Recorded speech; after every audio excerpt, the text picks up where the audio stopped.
today is about, I think, December 6th. 7th. 7th. Oh, gosh. All right. Yesterday was the 6th. Well,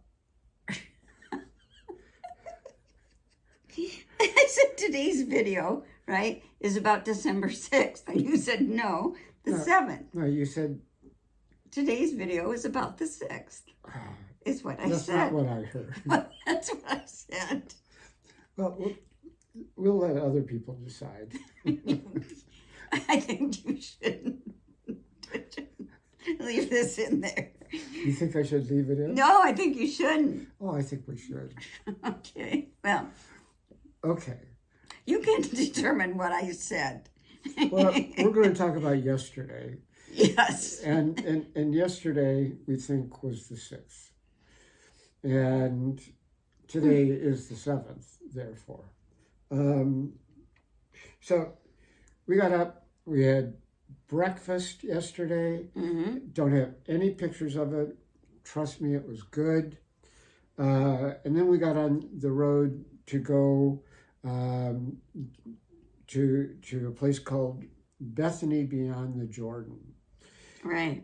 And on the way, right near that spot, this Bethany Beyond the Jordan, we stopped for... And we stopped at a place with a story from the Old Testament in which Elijah, the prophet, is sent a flaming chariot by God, and he ascends into heaven on the flaming chariot. Now, that's about all I remember of the story.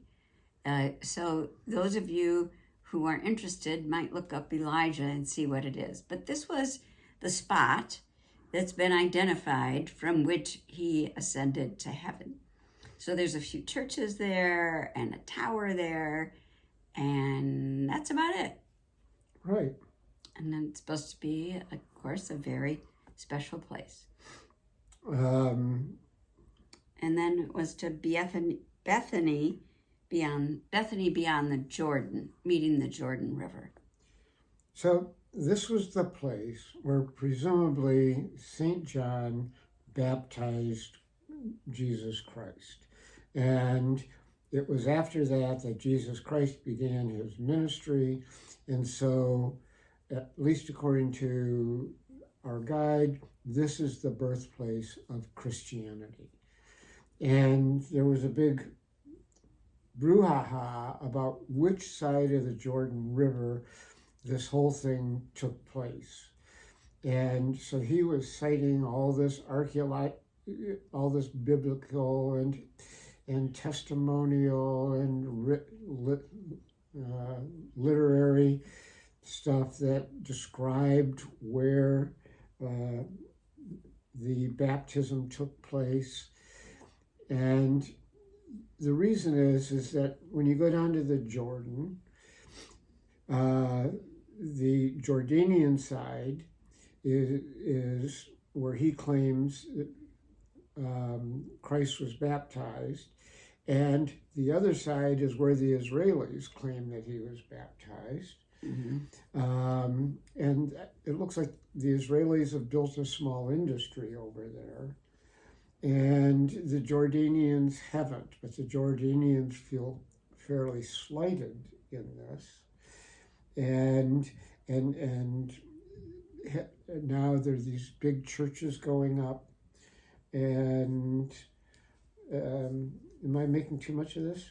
Well, I don't remember the big churches going up. They were up on the hill, up on the plateau, up above it. Oh, sure. Yeah. They were already there.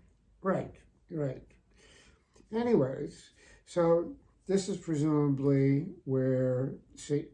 John the Baptist baptized Christ. Mm-hmm. What do we want to say? Well, there were some people, I didn't see them go in the water on the Israeli side. They weren't very far away because the Jordan's not very wide there. It's more like a wide stream than it is a river. But there were people in long white gowns who, when they were all wet, they had gotten into the River Jordan to be baptized on that side. So that was pretty interesting. Right. The water wasn't all that clear, but Right.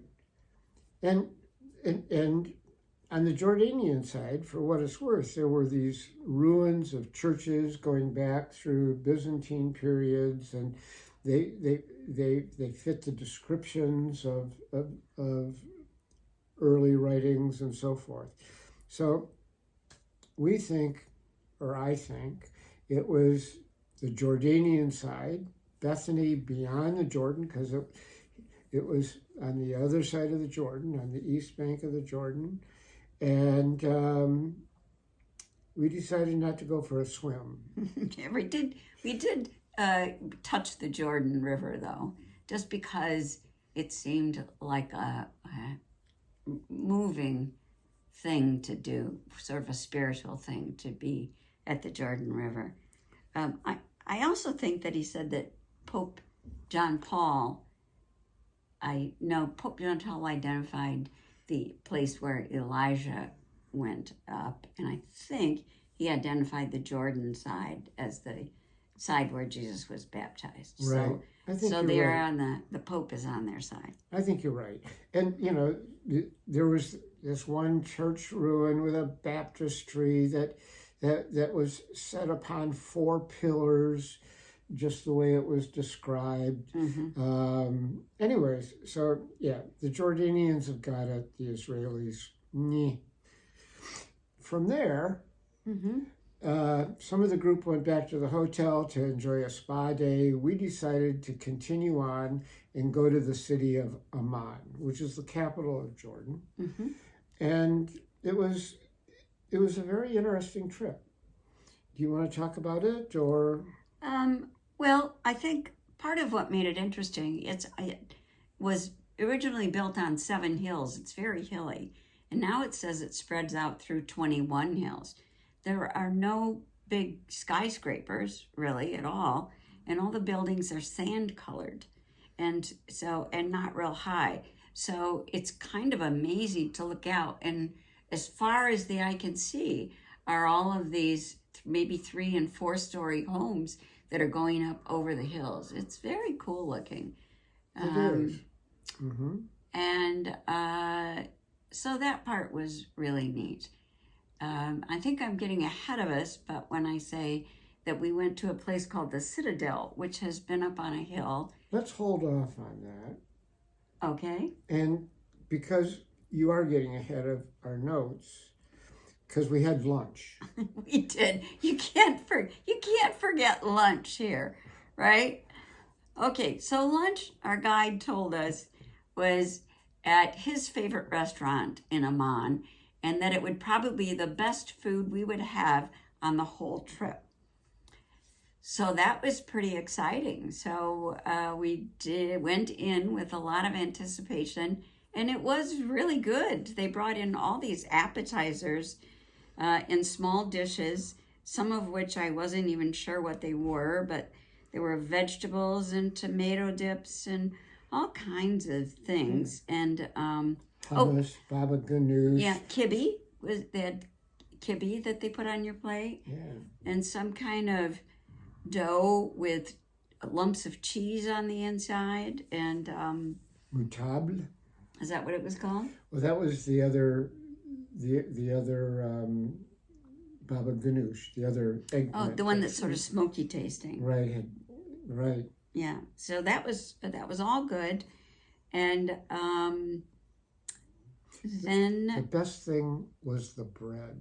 The pita bread was to die for, and we think that there were these women sitting out in the entry cooking up this bread.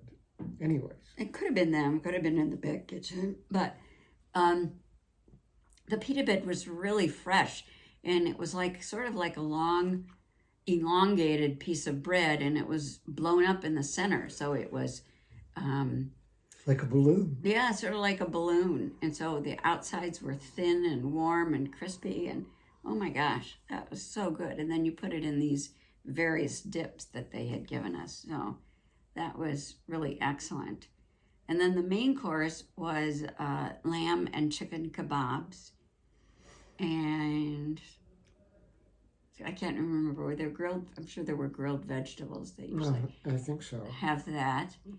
And then there was another dish that our guide asked them to make and bring out. And it's his favorite dish from Jordan. Do you want to describe his favorite dish?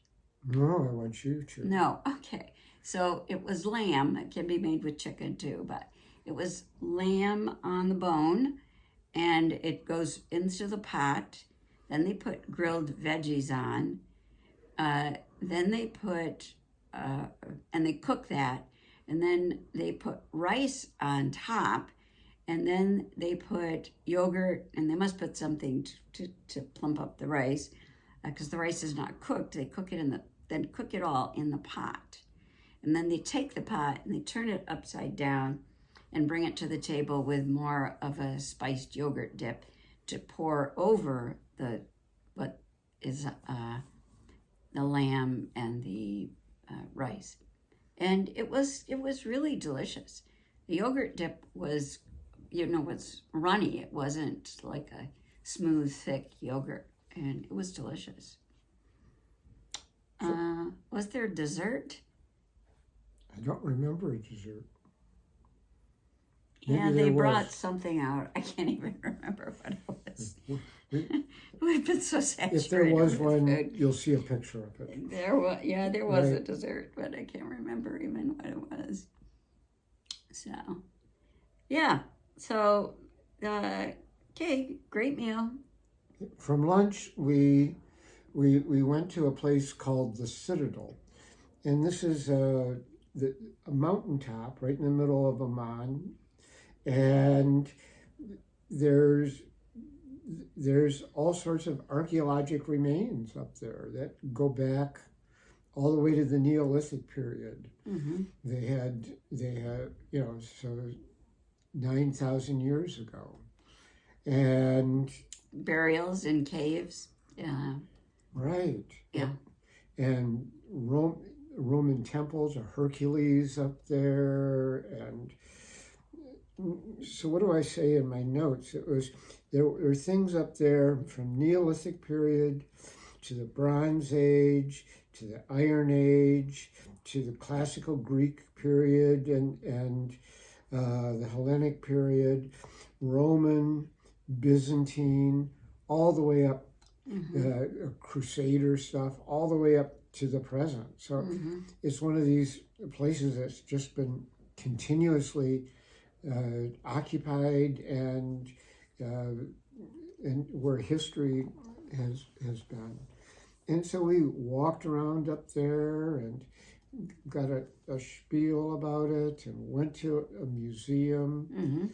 Mm-hmm. And can I say that outside the museum, there were columns for what they believe was a temple to Hercules. And in the yard, right by the columns, there's part of a hand. And the hand is absolutely huge. So, and there was an elbow. And so their belief is that on this hill, there was a temple to Hercules, and that there was a statue to Hercules that could have been as high as 40 feet tall because of the size of the remains of the statue. So that was really neat, too, to see. Right. After the museum, I wanted to talk about what was a couple of things that happened when we were in the Citadel. Okay. In the town. Let me just, can I just point out that mm-hmm. from up at the Citadel, you could look down on the neighboring town, and you look down on a Roman amphitheater and a smaller theater next to it, the Odeum.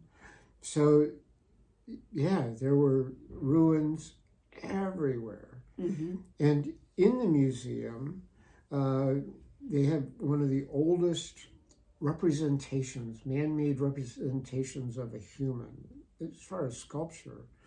These Neolithic heads, which mm-hmm. were very strange in a way, because they used bitumen to outline the eyes. and one of the things had two heads, and the others had one. They were very striking, and they also had a stela, a vertical stone that was engraved to tell a story. And actually, the actual stone is in the Louvre, and they haven't been able to get it back. But, yeah, that would seem to be a sort of a sore point with the guide, that it was in the Louvre and they had a copy in Jordan. Yeah. And so it describes from 850 BC a couple battles between, was it an Ammonite or a Moabite and somebody else? And I think it was against Israel or somebody. Anyways, it was one of the earliest descriptions of a battle. Now, don't remember that. Okay, that's fine. But did you want to talk? Yeah, so when we were up on the Citadel grounds and looking down at Amman, one of the things that started to happen is he said, they're going to start prayers. And so there are these towers up on the hills surrounding the area where we were, at least in Amman. And you would think they're communication towers. What they were was, when the call to prayer came out, it resounded around the whole town. And we do have some video of that call to prayer. It was just, it was so moving and amazing how these towers just, the sound burst forth into the city for the call to prayer. Very cool. Yeah. You really felt you were in a different culture, different place, unknown things.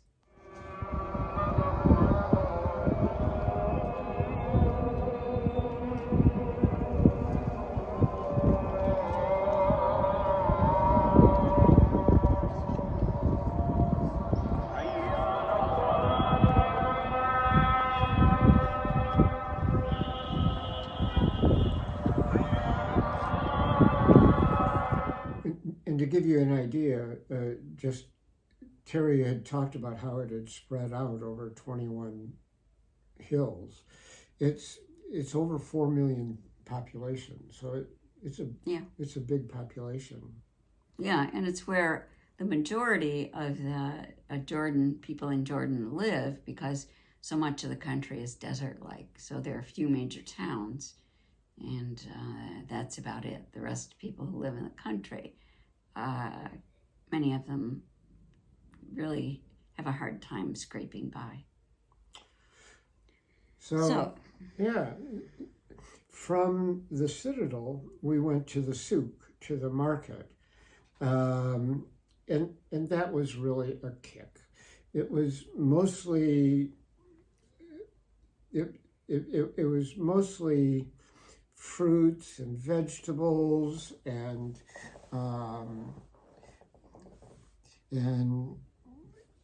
what does this say? A lot of olives, both fresh olives and cured olives. Can I interject that it's the olive harvest season right now? Right. So there were fresh olives, unbrined olives, a lot of them for sale in the market. And there were butcher shops and buckets with goat heads and things like that. Oh, I miss those. Oh, well, that was fun. Yeah. And bundles, like about this big around, of parsley and cilantro and thyme and sage. It was incredible. Fresh sage, fresh parsley, like big bundles like this. And spices. Spices galore. Spices were really a highlight of that market. Mm-hmm. There were spices everywhere. We ended up buying some. Don't know what we're going to do with them, but it'll make our luggage smell good. So we got a spice called za'atar, which is a mix of different spices. And I had to look it up to see it's got cumin, and cardamom. Well, this one, it could be. It could be maybe cumin and cardamom and sesame seeds and sumac. Yeah. And we also got a big thing of sumac. We got sumac, which is sort of spicy and sort of citrusy taste. Now, it's wonderful. Really great taste. And then we got something called the 7 spice, which you're supposed to cook with. So, I may make something, I may not, I don't know, but it sure was fun to shop. Oh, and we got some saffron. We got a really good deal on saffron. So we got a little saffron too. Right. And then when we left the market, we got cinnamons too. Oh yeah, I got cinnamon, fresh cinnamon. We went, worked our way up the street and looked at shops on the street. I think the most striking shops were these women's clothing shops that had these gorgeous dresses, just gorgeous traditional dresses. Mm-hmm. Beautiful. I have pictures of some of them as we went by. It was also interesting because there are a lot of shops that sell gold. So I have pictures of shops with gold necklaces and bracelets and all kinds of things in their windows. And what our guide told us is that it's common, it's expected in Jordan that when you get married, the groom, first of all, the groom pays for everything, even the bride's dress. And the groom they used to buy animals. He said his father, when he proposed to his mother, gave her a goat and a camel. And when he proposed to his wife, he gave her $3,000 in gold. That was the dowry, but he provided the dowry to her. And then it's hers to keep. So his daughter is getting married in January, and her future husband brought $7,000 in gold to her for her dowry for the wedding. And so part of it is really men who don't make much money and are very poor have a difficult time getting married. Right. Because of that. And then we finished off the evening with a dessert, of course. It was a dessert called kunafa. And it was very strange. It was kind of like a cheese, almost a halloumi cheese. It was a goat cheese. It was a goat cheese. He said it was a goat cheese. With a sweet crust on top. He said it was a syrup, goat cheese with a syrup, and then the crust on top, like a wheat crust on top, and then sprinkled with what? Pistachios, which Oh, are on there you go. almost every sweet here has pistachios on it.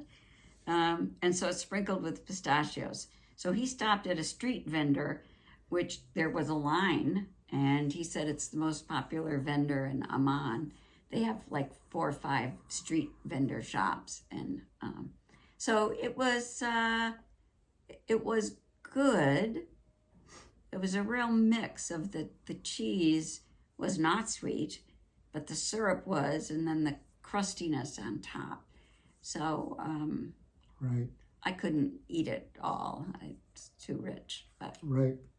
Oh, and by the way, it was hot. and it was hot. Yeah, it was Okay. hot. Well, look at this. We've run much later. Okay. Hey, bye. Bye.